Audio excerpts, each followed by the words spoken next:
세월호 참사 관련 의혹을 재수사하는 검찰 특별수사단이 본격적인 강제 수사에 나섰습니다. 해양경찰청과 서해지방해경청 등에 대한 압수수색을 통해서 그동안 제기됐던 해경 관련 의혹 전반에 대한 자료 확보에 나선 것으로 보입니다.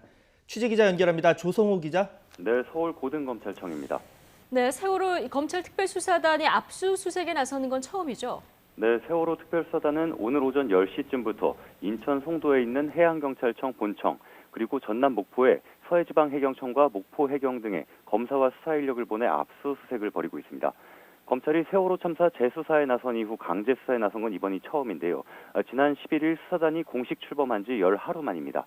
검찰 관계자는 세월호 참사와 관련해 그동안 해경에 대해 제기된 전반적인 의혹을 수사할 목적으로 압수수색에 나섰다고 말했습니다.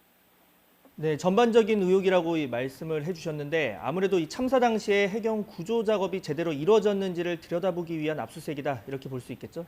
네, 그렇습니다. 앞서 수사단은 지난주 사회적 참사 특별조사위원회 관계자들과 면담했는데요. 특조위가 수사 의뢰한 의혹들을 먼저 들여다보기로 협의했습니다. 이번 압수수색도 고 임경빈 군 구조 과정의 적절성 등을 살펴보려는 것으로 보입니다. 임 군은 참사 당일인 2014년 4월 16일 오후 5시 24분쯤 맥박이 있는 상태로 발견됐지만 병원에는 4시간 41분이 지난 밤 10시 5분쯤에야 도착했다는 게 특조위 조사 결과입니다.